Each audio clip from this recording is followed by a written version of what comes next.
함께 오늘 하나님의 말씀, 우리 로마서 말씀을 가지고 함께 말씀을 나누려고 하는데요. 자, 로마서 8장 31절부터 39절 말씀을 가지고 넉넉히 이기느니라 라는 제목을 가지고 함께 말씀을 나누려고 합니다. 제가 한 절 읽고 여러분들 한 절 읽고 우리 교독해서 우리 하나님의 말씀 함께 읽도록 하겠습니다. 감사합니다. 자, 되는 거죠? 오케이. 제가 한 절 읽고 여러분들 한 절 읽고 우리 교독해서 우리 하나님의 말씀 읽도록 하겠습니다. 그런즉 이 일에 대하여 우리가 무슨 말하리요? 만일 하나님이 우리를 위하시면 누가 우리를 대적하리요?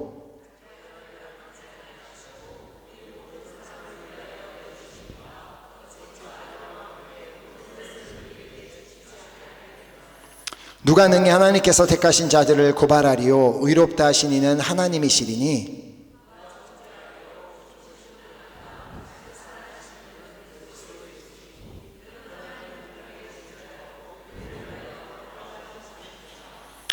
누가 우리를 그리스도의 사랑에서 끊으리요? 환난이나 곤고나 박해나 기근이나 적신이나 위험이나 칼이랴.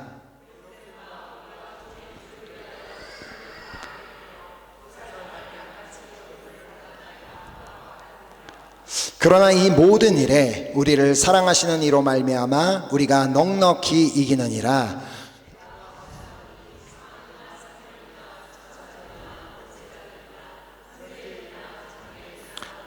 함께 읽겠습니다. 높음이나 깊음이나 다른 어떤 피조물이라도 우리를 우리 주 그리스도 예수 안에 있는 하나님의 사랑에서 끊을 수 없으리라. 아멘. 우리를 향한 하나님의 사랑은 그 무엇도 끊을 수 없습니다. 아멘. 최근에 한국에서 제가 좋아하는 찬양팀이 새로 발표한 그 찬양을 듣는 가운데 저의 마음을 울린 한 가사가 있었습니다. 이 모든 일에 우리를 사랑하시는 이로 말미암아 우리가 넉넉히 이기리로다. 사실 이 가사는 우리가 방금 읽은 로마서 8장 37절 말씀을 그대로 인용한 것입니다. 그러나 이 모든 일에 우리를 사랑하시는 이로 말미암아 우리가 넉넉히 이기느니라.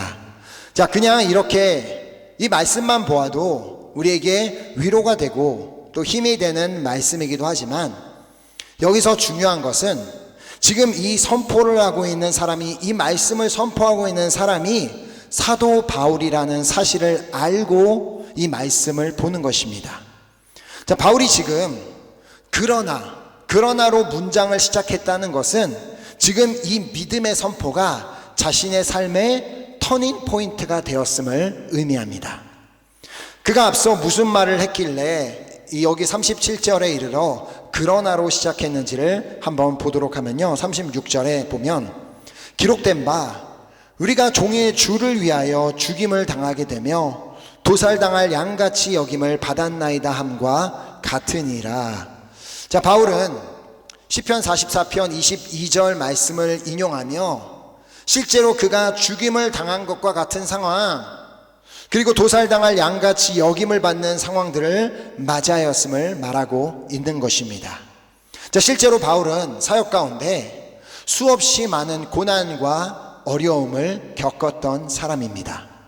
한번 그가 어떤 일들을 경험했는지를 말씀을 통해서 보도록 하겠습니다. 고린도후서 11장 24에서 27절을 보면 유대인들에게 40에서 하나 감한매를 5번 맞았으며 3번 태장으로 맞고 1번 돌로 맞고 3번 파선하고 일주야를 깊은 바다에서 지냈으며 여러 번 여행하면서 강의 위험과 강도의 위험과 동족의 위험과 이방인의 위험과 시내의 위험과 광야의 위험과 바다의 위험과 거짓 형제 중에 위험을 당하고 또 수고하며 애쓰고 여러 번 자지 못하고 줄이며 목마르고 여러 번 굶고 춥고 헐벗었노라.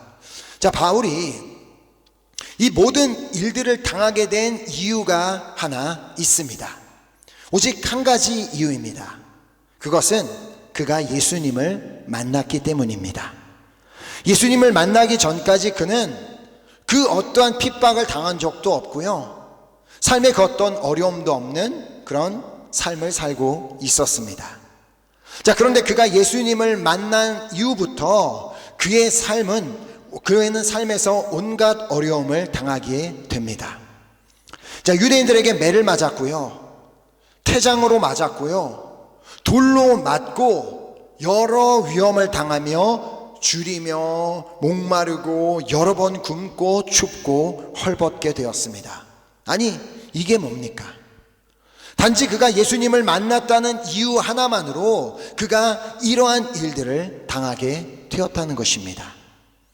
예수님을 만나고 믿지 않았다면 그는 유대인들에게 40에 하나 감한매를 5번이나 맞을 이유가 없었습니다. 40에서 하나 감한매를 맞는다는 말은 거의 죽기 직전까지 맞는 것을 의미합니다. 그것도 5번이나. 예수님 때문에 죽을 고비를 5번이나 넘겼다는 말입니다. 또 한 번 돌로 맞았을 때는 실제로 사람들이 그가 죽은 줄로 알고 성 밖에 버렸다고 성경은 기록하고 있습니다. 아니, 예수님을 믿는 자에게, 예수님을 믿고 따르는 자에게 어떻게 이런 일이 일어날 수가 있습니까? 윤택하고 형통한 삶까지는 아니어도 최소한 하나님께서 여러 가지 환난들로부터 지켜주셔야 하는 것 아니겠습니까? 어떻게 바울에게 이런 일들이 일어나게 내버려 두실 수 있냐는 것입니다. 바울은 복음을 전하기 위해 자신의 생명을 내놓은 사람이었습니다. 완전히 복음을 위해 헌신된 사람이었습니다. 그런 그가 죽을 고비를 여러 번 넘기고 또 여러 번 자지 못하고 줄이고 목마르고 여러 번 굶고 춥고 헐벗었던 것입니다. 우리는 어떻게 이렇게 바울처럼 헌신된 사람이 이런 말도 안 되는 고난을 당할 수 있냐고 생각할 수 있지만 우리가 하나님을 오해해서는 안 됩니다. 물론 하나님께서 우리의 하나님이 되셔서 우리를 굳세게 하여 주시고 우리를 도와주시고 우리를 의로운 오른손으로 붙드시겠다고 하셨지만 어려움을 만나지 않게 하시겠다고 말씀하신 적은 없음을 알아야 하는 것입니다. 하나님께서 하신 말씀을 한번 보겠습니다. 이사야서 41장 10절 말씀을 보면 두려워하지 말라, 내가 너와 함께함이라. 놀라지 말라, 나는 내 하나님이 됨이라. 내가 너를 굳세게 하리라. 참으로 너를 도와주리라. 참으로 나의 의로운 오른손으로 너를 붙들리라. 그런데 여기서 두려워하지 말라라고 말씀하시는 이유가 뭐겠어요? 우리가 삶에서 두려워할 만한 일들을 만나게 되기 때문에, 또 놀라지 말라고 말씀하시는 이유 역시도 우리의 삶에서 우리를 놀래킬 만한 일들을 만나게 되기 때문입니다. 여호수아에게 하셨던 말씀도 마찬가지죠. 여호수아서 1장 9절을 보면 내가 내게 명령한 것이 아니냐, 강하고 담대하라, 두려워하지 말며 놀라지 말라, 내가 어디로 가든지 내 하나님 여호와가 너와 함께 하느니라 하시니라. 지금 여호수아에게 내가 어디로 가든지 내 하나님 여호와가 너와 함께 하느니라라고 말씀하시는 이유는 그가 어디로 가든지 어디를 가든지 그를 두렵게 만들고 놀라게 만들 일들을 만날 것이기 때문이었습니다. 그래서 성경에 등장하는 대부분의 인물들의 이야기를 보면 다 각자만의 어려움을 만났음을 보게 됩니다. 자, 사도 바울도 분명히 이 말씀들을 알고 있었을 것입니다. 그리하여 여러 번 여행하는 가운데 강의 위험과 강도의 위험과 동족의 위험과 이방인의 위험과 시내의 위험과 광야의 위험과 바다의 위험과 거짓 증인 형제 중에 위험을 당할 때 그도 당연히 하나님의 말씀을 붙들지 않았겠습니까? 자, 그래서 그는 오늘 본문 31절에 다음과 같이 고백하고 있는 것입니다. 그런즉 이 일에 대하여 우리가 무슨 말하리요? 만일 하나님이 우리를 위하시면 누가 우리를 대적하리요?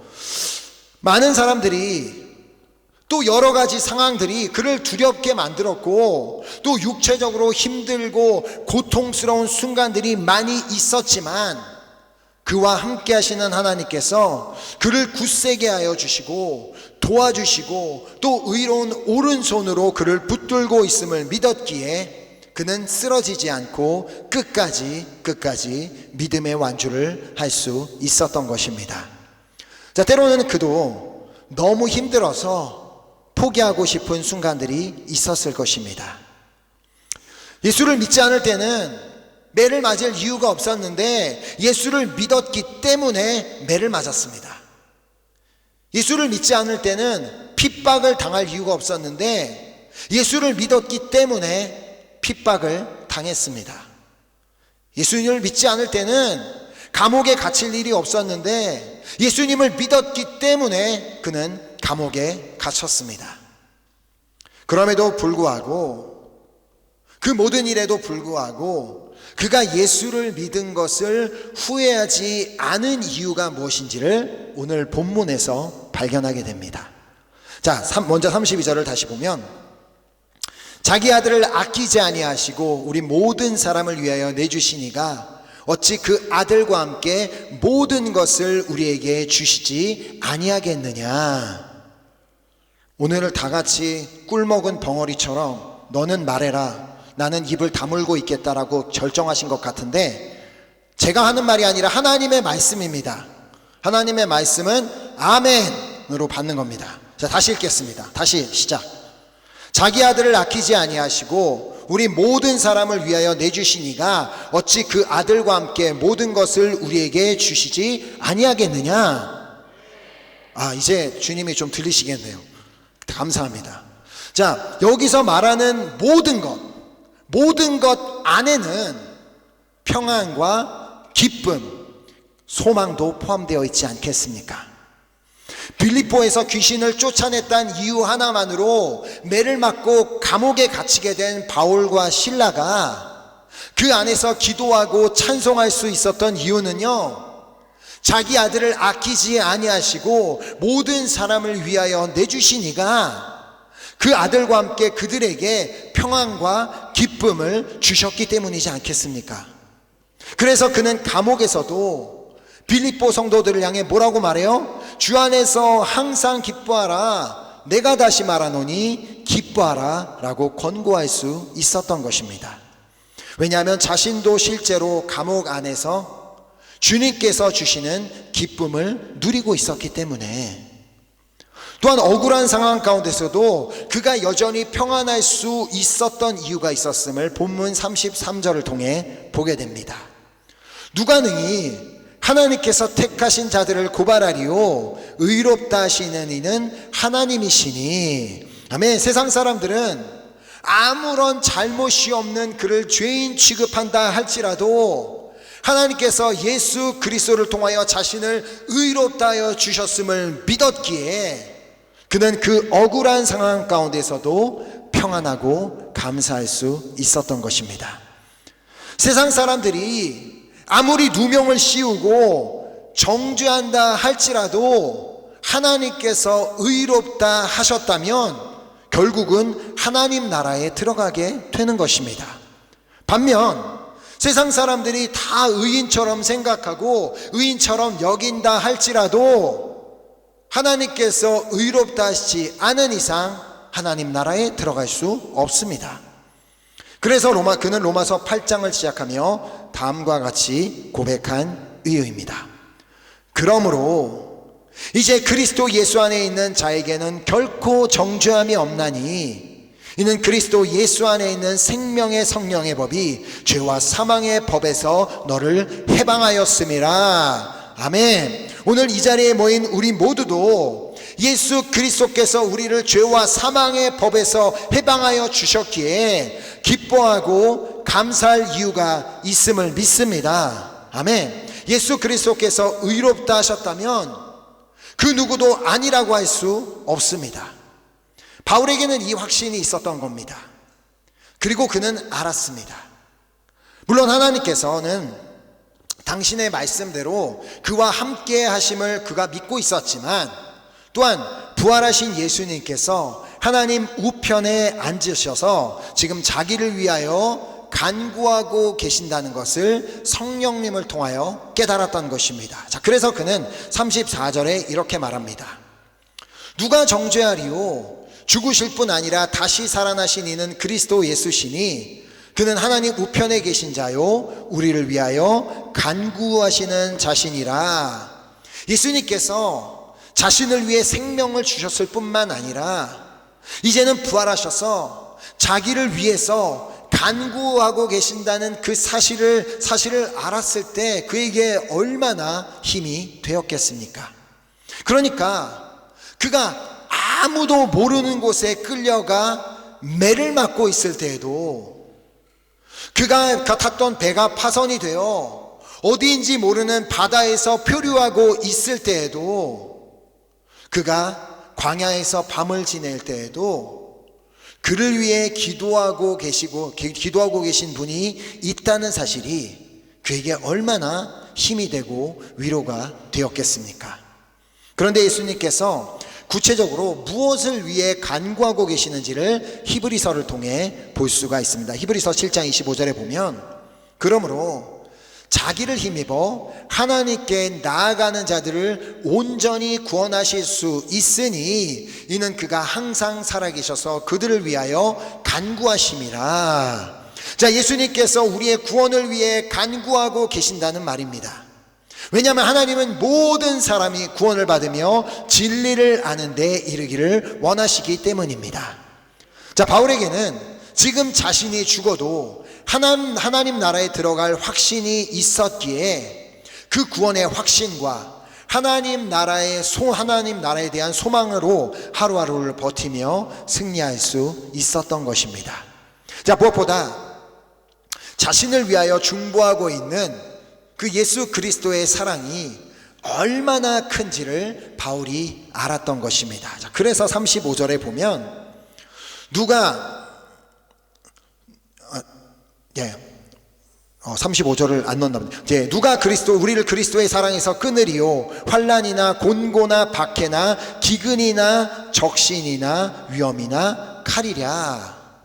자, 비록 하나님을 향한 자신의 사랑은 환난이나 곤고나 박해나 기근이나 적신이나 위험이나 칼 앞에서 흔들릴지 몰라도 자신을 향한 하나님의 사랑은 환난이나 곤고나 박해나 기근이나 적신이나 위험이나 칼도 끊을 수 없음을 그는 확신하였던 것입니다.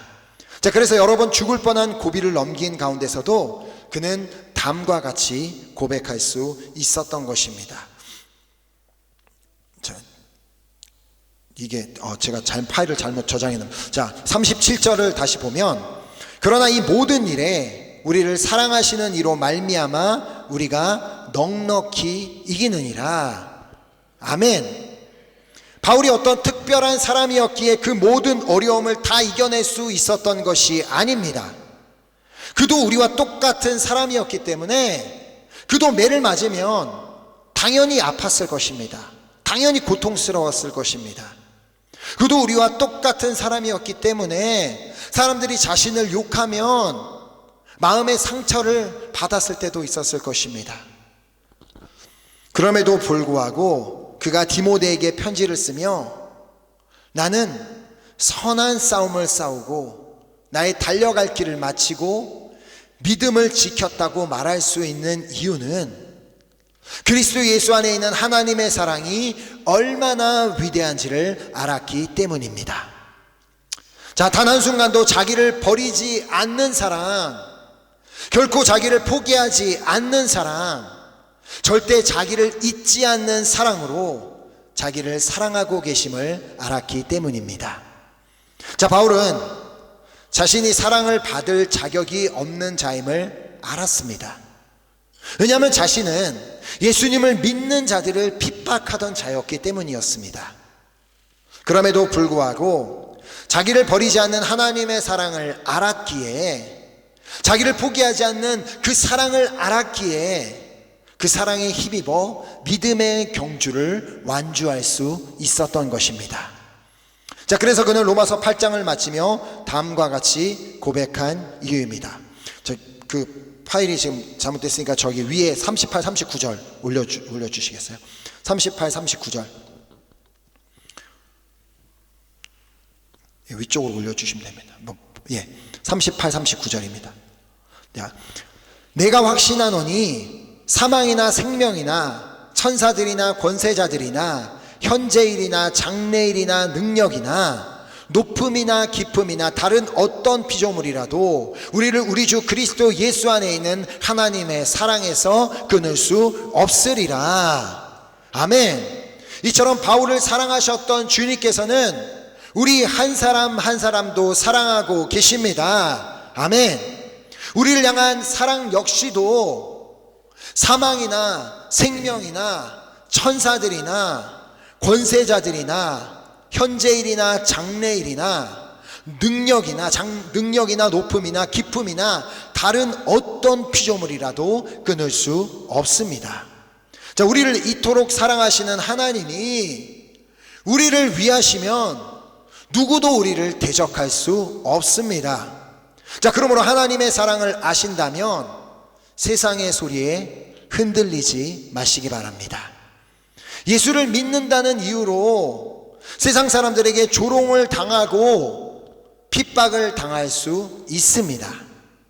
언젠가 우리도 이 프랑스에 살면서 예수를 믿는다는 것 때문에 매를 맞는 날이 올지도 모르겠습니다. 그럼에도 불구하고 우리가 믿음을 지킬 수 있는 이유는 자기 아들을 아끼지 아니하시고 우리 모든 사람을 위해 내주시니가 그 아들과 함께 모든 것을 우리에게도 주실 것이기 때문입니다. 아멘. 기뻐할 수 없는 상황에서도 기뻐할 수 있게 기뻐할 수 있는 기쁨을 주실 것이며 우리가 평안할 수 없는 상황에서도 평안할 수 있도록 평안을 주실 것이며 소망을 가질 수 없는 상황에서도 우리가 소망할 수 있도록 소망을 주실 줄 정말 우리가 믿는다면 우리 역시도 바울처럼 나는 선한 싸움을 싸우고 나의 달려갈 길을 마치고 믿음을 지켰노라라고 우리도 선포하게 될 줄 믿습니다. 또한 하나님께서 예수 그리스도를 통하여 우리를 의롭다 하셨기에 예수 그리스도를 통하여 바울만 의롭다 하신 게 아니라 우리도 의롭다 하셨기에 세상 어떤 비난과 정죄함 가운데서도 흔들리지 마시기 바랍니다. 자, 맞습니다. 우리는 죄인으로, 본래 죄인으로 하나님의 영광에 이를 수가 없던 자들이었습니다. 자, 그러나 이제는 예수 그리스도를 믿음으로 말미암아 의롭게 되었음을 로마서 3장 23, 24절이 말씀하고 있습니다. 아마 파일이 없는 것 같으니까 제가 읽겠습니다. 모든 사람이 죄를 범하였음에 하나님의 영광에 이르지 못하더니 그리스도 예수 안에 있는 속량으로 말미암아 하나님의 은혜로 값없이 의롭다 하심을 얻은 자 되었느니라. 아멘. 자, 그러므로 이제 그리스도 예수 안에 있는 자에게는 결코 정죄함이 없습니다. 아멘. 죄와 사망의 법에서 해방되었기에 자유하시기 바랍니다. 그렇다고 해서 마음껏 죄를 지어도 된다는 말이 아닙니다. 의롭다 하심을 얻은 자가 되었다면 이제는 의롭다 하심을 얻은 자답게 살아야 합니다. 더 이상은 예수를 믿기 전의 모습과 동일한 모습으로 살아가는 것이 아니라 우리 아까 찬양했죠. 이제 나는 옛사람 아니요. 더 이상은 예전에 예수를 믿기 전의 사람과 동일하게 살아가는 것이 아니라 용서받은 자답게 은혜 받은 자답게 의롭다 하심을 받은 자답게 우리가 살아야 한다는 말입니다. 왜냐하면 그렇게 해야지만 우리는 우리의 구원을 이룰 수 있기 때문입니다. 자, 물론 우리는 예수 그리스도를 믿음으로 구원을 받았습니다. 자, 그러나 하나님 나라에 들어가는 그날까지 우리는 구원받은 자답게 은혜를 받은 자답게 용서함을 받은 자답게 의롭다 하심을 받은 자답게 살아갈 의무가 있습니다. 그냥 예수를 믿는다고 말만 해서는 되는 문제가 아니라는 것입니다. 자, 그러므로 이제는 예수님께서 나의 구원을 위해 간구하고 계심을 믿기에 그 어떠한 환난 가운데서도 두려워하지 않는 그리스도인이 되시기를 소망합니다. 아멘. 자, 예수님께서 오늘도 나를 위해 간구하고 계심을 믿기에 어떤 문제 가운데서도 걱정하지 않고 두려워하지 않는 그리스도인이 되시기를 소망하며 축복합니다. 그러므로 그 어떤 환난이나 곤고나 박해나 기근이나 적신이나 위험이나 칼 앞에서 우리를 사랑하시는 이로 말미암아 넉넉하게 이기는 여러분과 제가 되기를 소망하며 축복합니다. 자, 마지막으로 야고보서 말씀을 읽고 말씀을 맺기 원하는데요. 있네, 파일이. 야고보서 1장 12절에 시험을 참는 자는 복이 있나니 이는 시련을 견디어낸 자가 주께서 자기를 사랑하는 자들에게 약속하신 생명의 면류관을 얻을 것이기 때문이라. 아멘. 그 누구도 그 무엇도 우리를 우리 주 그리스도 예수 안에 있는 하나님의 사랑에서 끊을 수 없음을 믿으시기 바랍니다. 그러므로 그 사랑을 받고 있는 자로서, 그 놀라운 사랑을 받고 있는 자로서 그 어떤 시험 가운데서도 끝까지 흔들리거나 넘어지지 않고 사도 바울처럼 나는 선한 싸움을 싸우고 나의 달려갈 길을 마치고 믿음을 지켰노라라고 그렇게 당당하게 고백할 수 있는 여러분과 제가 될 수 있기를 예수 그리스도의 이름으로 축복합니다. 아멘. 함께 이 시간 이 결단을 가지고 우리 함께 찬양하고 우리 기도했으면 좋겠습니다.